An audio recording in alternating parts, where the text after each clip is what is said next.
первому нашему походу мы готовились очень тщательно. По крайней мере, нам так казалось на тот момент. Подошли к делу со всей серьезностью. За полгода до дня X начали прорабатывать все детали. На работе распечатали большую карту зоны и карты нашего маршрута. Тщательно выбирали дату похода. Закупились нужными и ненужными приборами и гаджетами. Но поход наш не задался, еще не успев и начаться. В день отъезда в Москве на Киевском вокзале Людмила потеряла посадочный билет на поезд. Оставалось всего 10 минут до отправления, чтобы его найти. Но, конечно, это было сделать нереально. Можно было только добежать до терминала и распечатать билет заново. Но и там нас ждала неудача. Повторно распечатать билет почему-то оказалось невозможно.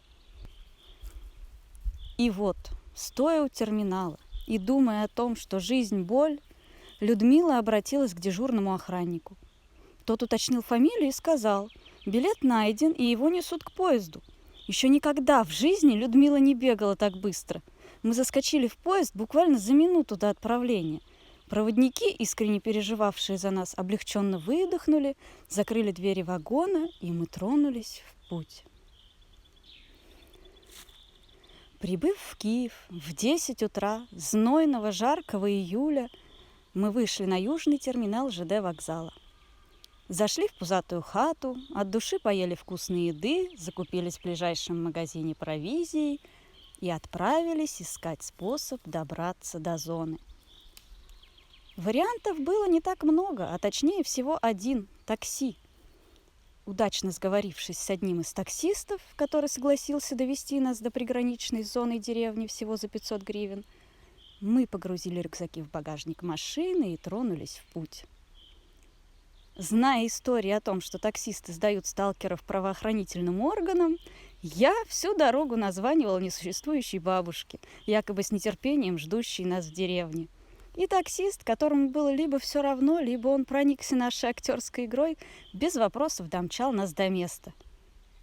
Средь бела дня, вышагивая с рюкзаками по деревне, мы, как ни в чем не бывало, направились прямиком к колючке. Благо, на нашем пути никто не повстречался. Без проблем преодолев заветный рубеж, мы, наконец, оказались в зоне. Ускорив шаг, чтобы побыстрее отдалиться от колючки, мы наслаждались невероятной чистотой лесного воздуха и сказочными видами запретных мест.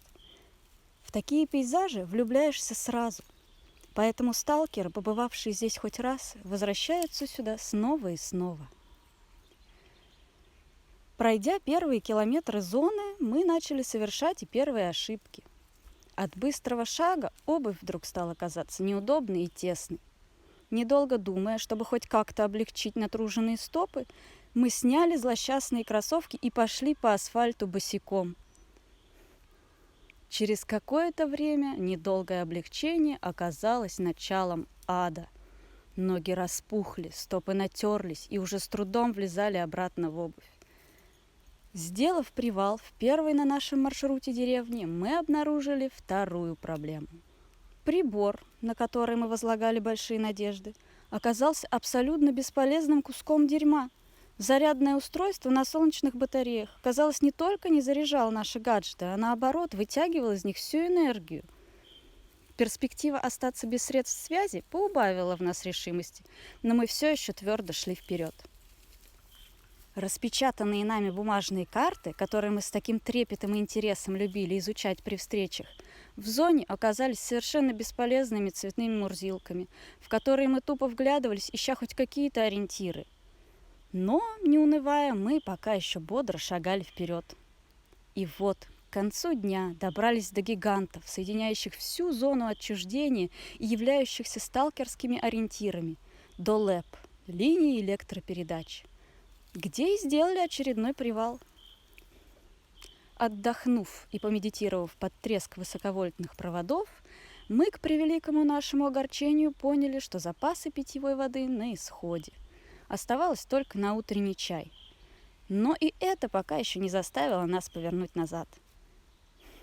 Немного передохнув и перебинтовав израненные ноги, мы двинулись дальше, совершив очередную ошибку.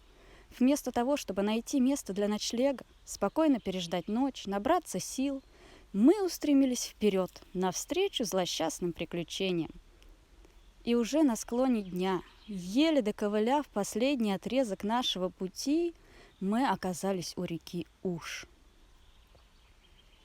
И как будто по мановению невидимой силы зоны на реку Уж опустилась кромешная тьма.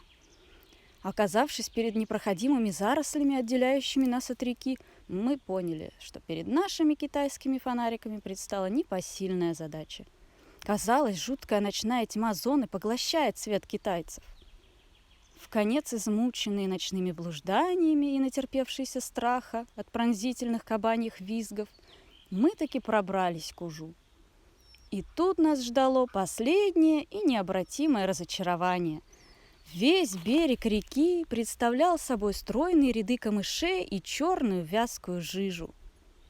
Оценив наши возможности и осознав, что ночью нам не преодолеть этот барьер, мы решили повернуть к Лэп и там переждать ночь. Залечив душевные раны так кстати купленными винцом и коньяком, мы прямо на асфальте расстелили спальники и попытались уснуть.